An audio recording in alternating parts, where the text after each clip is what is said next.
All right. We're going to start with our post-race press conference for tonight's Ally 400 here at Nashville Superspeedway in the NASCAR Cup Series. We've now been joined by Phil Surgen, who was the race-winning crew chief for the number one car with Ross Chastain.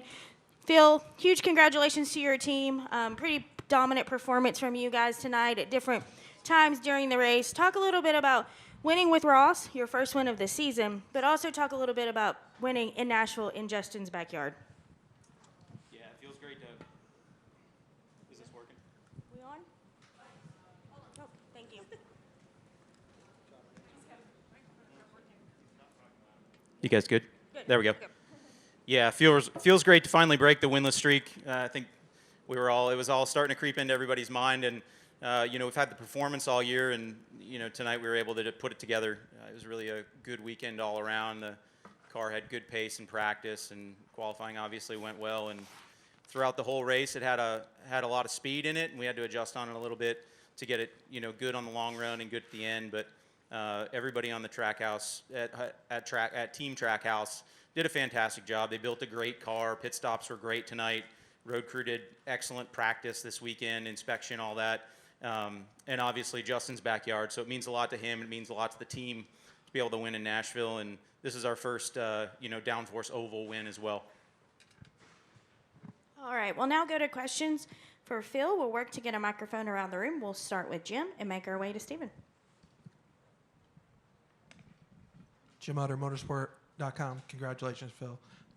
There was a lot of talk, especially on television, about a new Ross Chastain or something different about him in this race. But from your perspective, what you saw on the racetrack today, was that any different than the driver that you've known and worked with so far? No, that's the same Ross that I know, and we've worked. We the same Ross that I know. Nothing any different. I think a lot of people want to make a mountain out of a molehill a lot of the time, and today was. There was plenty of opportunities today that everybody needed to be aggressive. We saw the 3 wide for 4 laps at the towards the middle of the race, and everybody's always learning. Everybody's always refining their craft, and he's in the same boat. Everybody is, and he's made some small adjustments, but obviously when it comes to needing to be aggressive, he's still well capable, and he showed it earlier today. All right, we'll go to Stephen, then Jordan. Stephen Toronto, CBS Sports. Phil, I want to go back to this race 2 years ago. I believe when you guys were at Chip Ganassi, Ross was running third, I think, and you called him down to pit road on what turned out to be the last caution. And I remember Ross saying after the fact that he questioned the call at the time and wasn't sure about it, but the rest of the race ran green. You guys ended up finishing second. Now that you've reached this point, how pivotal do you think that race was in fostering the level of trust and rapport that you two have developed, and which has gotten you to the point now where you're winning races and contending for championships? Yeah, it certainly had an impact. How big or small, it's hard to quantify, but early in that season we struggled, and Nashville was a second place finish for us. It was the best finish for us that season. Obviously there was a little questioning in the race, and it worked out in that instance, but over the course of that season we did a lot of building together and building as a team, and certainly weren't as successful as we thought we should have been or thought we were capable of being. And obviously the beginning of last season we were able to put it together. But in retrospect, that probably was a pivotal moment, because it was one of our better performances in 21 together. And when you have good performance, everybody builds confidence in each other, and him and me, and me and him. And just for my knowledge, how many or how much of the old 42 team from that year is on the one team now? Pretty much the whole 42 team. We've since added a couple extra members with the reorganization going to Trackhouse. We added a couple additional crew members to what's now the one team, but all the existing 42 guys are with us. Gotcha. Thank you. All right, we're going to go to Jordan. Jordan Bianchi, The Athletic. Since Darlington, I guess, what has it been like for you since Darlington and kind of the fallout and everything? Yeah, obviously since Darlington, we haven't gotten the finishes that we felt like we deserved since Darlington for a variety of reasons. I think a lot of people were, questioning what happened at Darlington and trying to make a reason why that turned into poor finishes the following weeks. But from my perspective, we focused on car performance, execution, pit road performance, and we've done a good job, bringing fast cars to the racetrack since then. And we just hang our hat on that. If we keep bringing fast cars and we keep having fast pit stops and work through the strategy correctly, we'll be successful. What was your message to Ross coming out of Darlington with all of the, lack of a better term, backlash that he was kind of getting? More than anything, the team, we have his back. He just needs to know that we support him, and anything that we can do to help in those moments is critical. But more or less, just know that he needs to know that we have confidence in him and we're there to support him.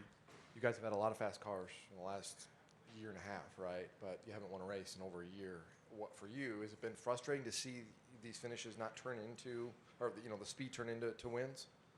Yeah, certainly. And there's been a handful of races where we've had really good performance and haven't had to turn it into, or haven't been able to turn it into a win for various reasons.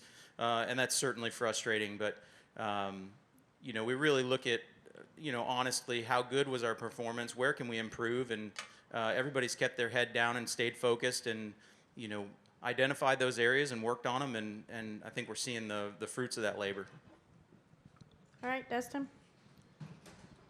Dustin Long, NBC Sports. Hey, Phil, Ross said earlier this week, he says he kind of struggles with kind of helping you with getting the car better when it's a good weekend, and says he kind of gets, the way he kind of describes it, almost complacent because I'm not sure what to tell them.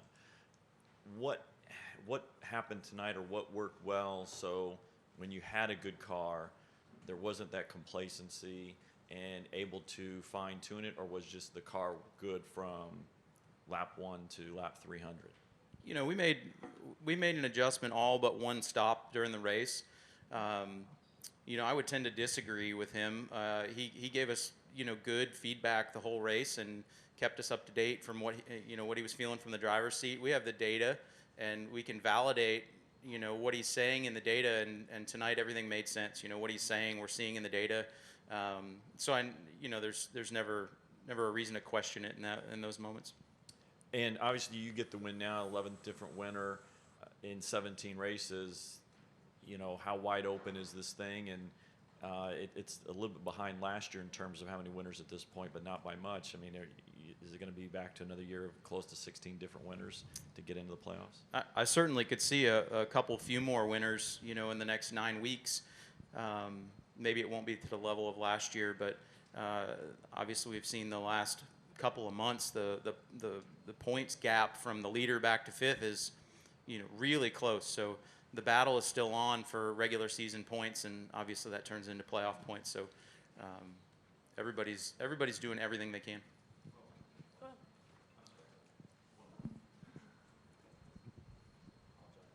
Thank you. Obviously congratulations on this, but move on to Chicago. So I'll give you a couple minutes to enjoy this. But from a crew chief's perspective, the unknowns, how much do you pull your hair out, or what is it like in getting ready for that, or should I just let you enjoy the moment right now? Yeah, you said it. I mean, unknowns. Everybody in the industry is kind of in the same boat. We just don't know what to expect. As much communication and reconnaissance that you can do, nobody knows exactly what it's going to be like until the cars hit the track in another week. And we're doing the best we can to mine any bit of information that can help us. Obviously, we're spending some time in the simulators and working through desktop simulations, and talking to anybody that possibly could have some feedback for us on street racing, and a lot of unknowns. Caleb Vissel, SpeedwayDigest.com. This race last year was ran majority at night. How much were you able to take from last year to help you with tonight, or has the next gen car just evolved that much that last year's notes weren't even valuable this year? There was a good bit of the notes from last year that pertained to this year. The next gen, like you said, was developing really quickly at this point last year. We saw the biggest lump of that development probably in the springtime, and by Nashville time we had settled on a package that was reasonably similar to what we continue to run throughout the rest of the season. So those notes did apply for us, and particularly, like you said, day to night, regardless of the package, that stays pretty common. All right, Phil, congratulations again on that win, and we wish you best of luck next week in Chicago. Thank you. All right, we're going to continue with our interviews here, the Outlaw 400 post-race media availability. We've now been joined by the car owner of the number 1 Chevrolet, and that is Justin Marks. And Justin, how does it feel to win in your hometown? Yeah, it's amazing. It's amazing for this company. I mean, we've the last couple weeks have been a little bit tough for us. We've got so many great, talented people, 2 great race car drivers, amazing partners. I think what we're doing is special. It feels special. It's hard for new teams to come in this sport at this level and be successful. But we've got 2 incredible race car drivers, and I think Ross, showed today that he's really in rare air in this series at this level, and he's learning, he's maturing, and it's an incredible moment for us. We everybody that works on this team, we build these cars, we work on these cars in North Carolina, but this is a Middle Tennessee company, and Ty and Matt and Dean Stoyer and we run this company out of Nashville, Tennessee. We've got great partners like Tootsie's in Nashville, Tennessee, and some great support, and all the Worldwide Express people here this weekend. What an incredible weekend for them. Holy cow. I mean, Carson Hocevar winning the truck race, and Ross getting his first pole, and then putting the performance on and winning this race. We lost Rob Rose a year ago here in Nashville, and he was such a believer in Trackhouse and this company and Worldwide Express's partnership in this company. And for us to put a weekend on like this, it's emotional, and I'm just so proud of each and every person in this company. And just watching Ross do what Ross does and what he's capable of doing out there is just, I mean, what a bright future we have as a company. And tonight I think we just saw what kind of driver he is, and it's an amazing moment for our company. All right, we'll now go to questions for Justin. If you have one, raise your hand. We'll get a mic to you. We'll start with Jordan. Jordan Bianchi, The Athletic. In light of everything that's been going on for the past few weeks since Darlington, is this how big a win was this for you guys and for Ross? Well, I mean, it's big. I mean, I've said this a couple times today. There was not really a moment where there wasn't really a sit down moment with Ross. It was sort of like, it wasn't like do this or do that. I mean, I have been going through this experience as a Cup owner alongside Ross as a Cup driver for the first time. And he's made mistakes, and I've made mistakes, and we're learning together. And I think after Darlington, there was such an opportunity to have such a moment for our team that I think we just sat down and we go, how do we make sure that these opportunities, we don't miss these opportunities, right? Like that when we've got opportunities to make statements and win races with the speed that we've got in our race cars and how good everybody is, let's make sure that we're making decisions to put ourselves in a position to capitalize and have nights like we had tonight. So we've talked about that the last couple of weeks, and it's a huge moment because I think as I think I've said it sort of many times today. Brad went through this, Kevin Harvick went through this, Tony went through this, Carl went through this, and you got guys that show up that have so much speed and so much aggression.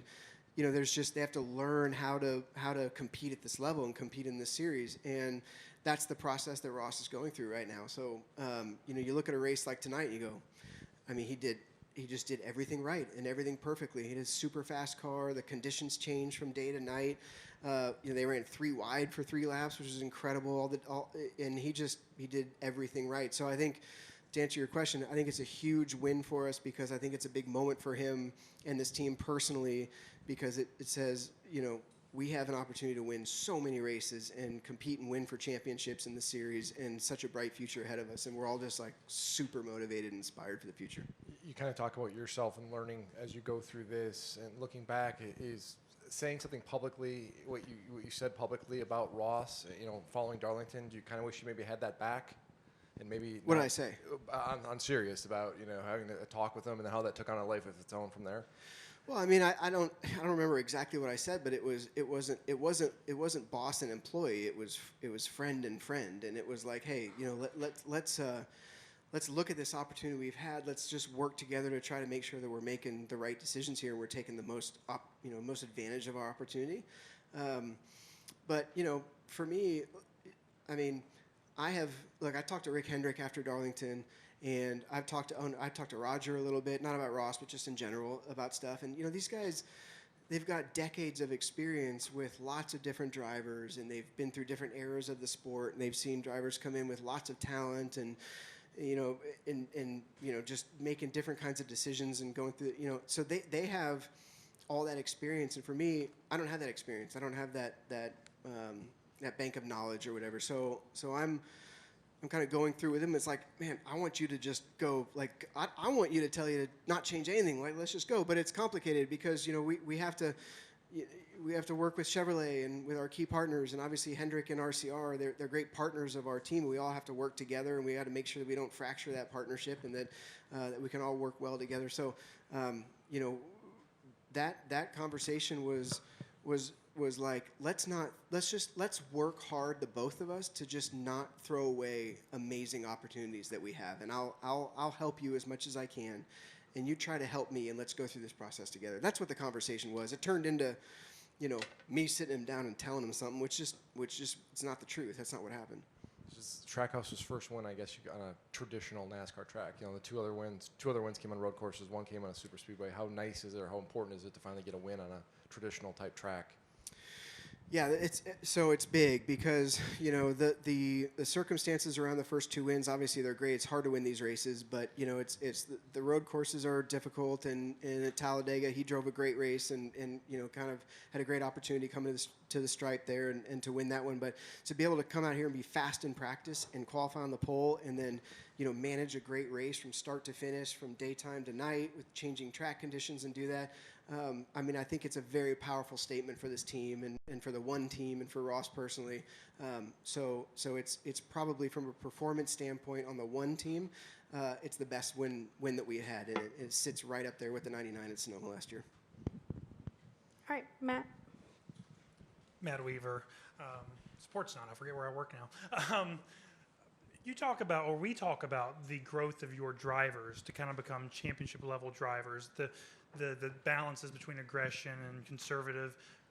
You talked about that you've made mistakes and you're learning too. I'm curious, what are the things that you've kind of learned how to become a championship caliber team owner? Well, I'm still in the middle of that process. I'm still early in that process. There's a very sort of diplomatic and political paradigm that happens that exists in this garage area, and we're the new challengers, and there's it's an interesting tribal philosophy, I think, that's on display here that's very fundamental to human psychology, and so I pay attention to that. And I think that the difficult thing is when you've got established powerhouses here, and then somebody new shows up and it upsets that apple cart a little bit. People respond to it in different ways, and so for me, it's been learning how to manage the landscape of those responses. I think at the end of the day, we have to stay fundamental to what our mission is, and that's making sure that we're doing the job for Chevrolet that we need to do, making sure that we are good partners with our key partners, with Hendrick and with Childress. And doing the best job that we can as a team, because it's very different on the racetrack than it is in the garage area, and it's very different in the garage area than it is in business meetings during the week. And so I think for me, the process has been learning how to sort of navigate all that. But at the end of the day, a lot of it is sort of navigating that noise and sort of going, look, we've got 142 people that are working really, really hard at Trackhouse that want to win for Trackhouse and deliver for our partners and try to do a great job.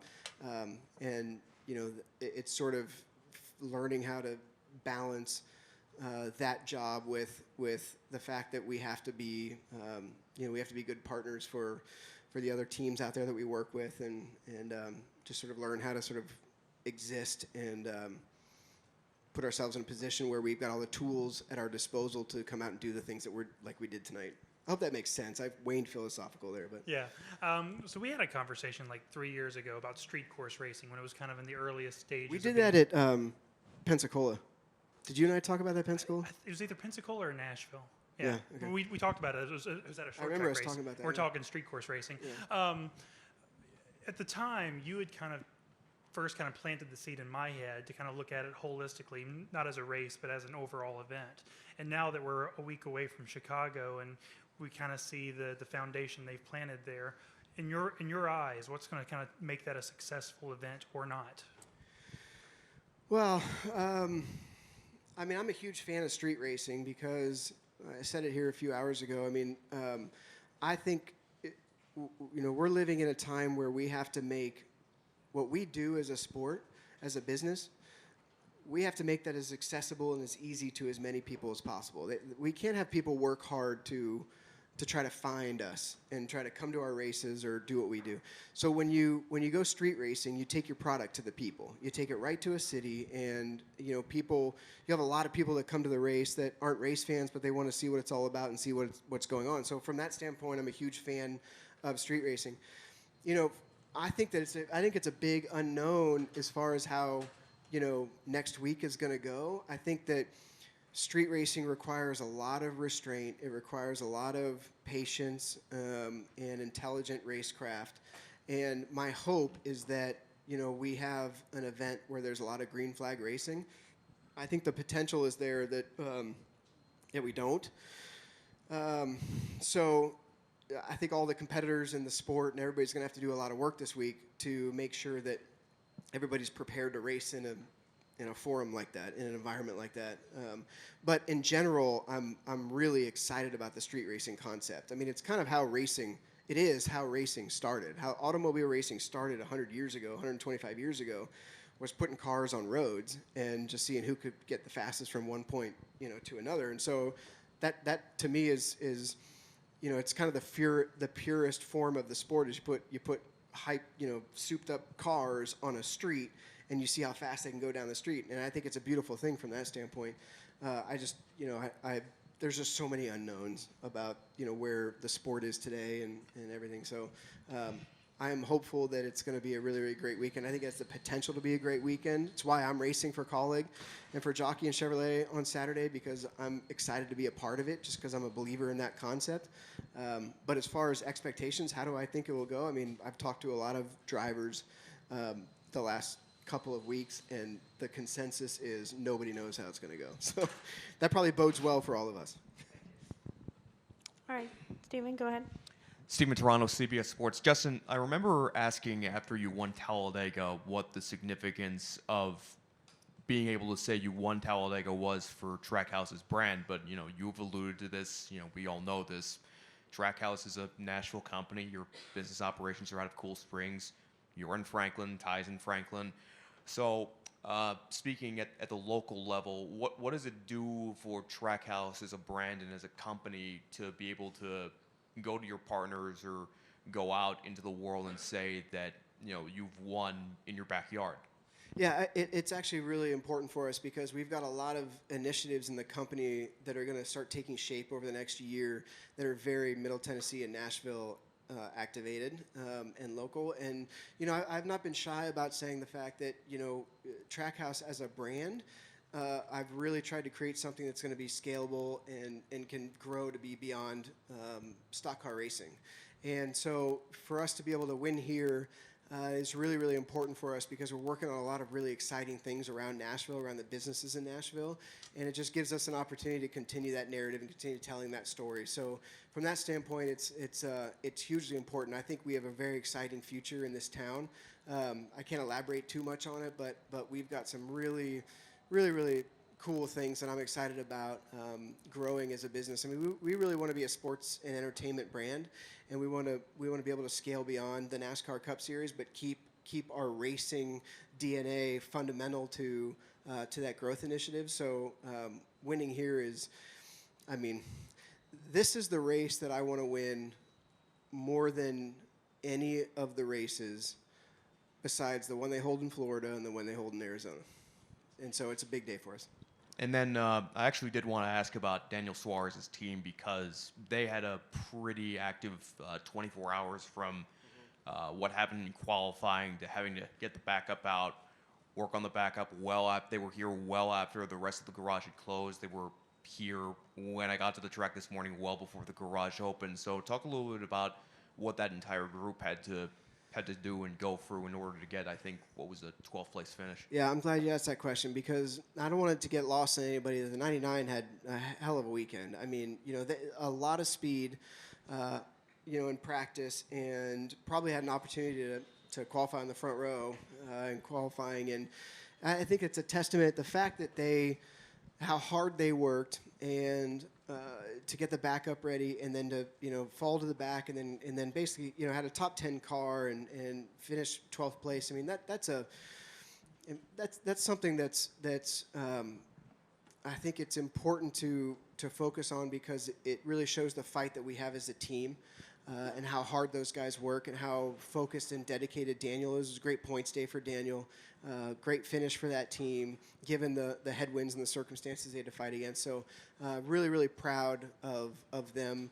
It was a great show that we put on for Tootsie's. Obviously, Tootsie's on that car, and Tootsie's is the local sponsor, and everybody that was here from Tootsie's was really excited to watch him come through the field and pass all those cars and everything. So really, really proud of that group. I think it's just kind of indicative of who we are as a company. Is just how hard we work, we don't give up, and that there's always an opportunity to do something great. All right, Larry, go ahead. Justin, Larry, Woody, at one point when you were putting this stuff together, there was speculation around town you might actually base the team here. Is that still on the table, or maybe something down the road, or kind of where does that might stand? Yeah, I mean, I really wanted to do that. I did, and the original idea was to build a shop here, and basically put out an all points bulletin to the industry and say, hey, we'd pay for moves, and these are the positions that we're hiring for. But that all changed when I called Chip Ganassi and talked to him about acquiring his team because he had so many great people and processes that worked in that company. And what made, at the same time, Chevrolet was building their tech center in Concord and really investing a lot of money locally in Charlotte to support their NASCAR teams. And it just became too heavy of a burden to try to lift a company of that stature up and move it to Nashville, and I was afraid that we were going to lose too many people. So that was a fork in the road that we kind of had to take the other direction on. So what happened there really is let's lean into the great people and processes and partnership we have with Chevrolet in Charlotte from a competition standpoint, and that's in Nashville lean in more to the other side of the business, which I'm really excited about from the music standpoint and sports entertainment standpoint. So that's kind of where we're at right now. All right, we'll come to Chris. Chris Knight, CatchFans.com. Justin, congrats on the win. Today you had like a concert behind your hauler. I just wondered if it was another Trackhouse initiative, thinking outside the box, and whose idea was that, and are you gonna do more stuff like that? You guys have done the video boards at the hauler too, so you guys have really taken it to the next level. Yeah, I mean, that's just us thinking about how to create an experience for our partners and give amplification of our brand the best that we can, and just always constantly thinking outside of the box. And it's for decades, these teams have entertained the most important VIPs at the back of the haulers before the race, just sort of standing around, and we spent 2021 doing that. And every race, we would stand back there and go like, how can we make this better and more exciting, or whatever. So it's just sort of the constant process of thinking about how we can build a great experience for our partners, build an experience for our fans, build a brand, and the way that it's come together has been really, really amazing. Like when you walk through the garage area and you see the guy playing his guitar and you see the screens and stuff. I mean, that's exactly what we're trying to do as a company. Is just be different, be exciting, set a vibe, and really, when our partners come and all of our guests and our drivers and our employees and our fans and everything to be attracted to what we're doing because it's just cool and different and helps enhance the experience. All right, Justin, congratulations again on that win. Thank you for spending some time with us tonight, and best of luck next weekend in Chicago. All right, thanks everybody.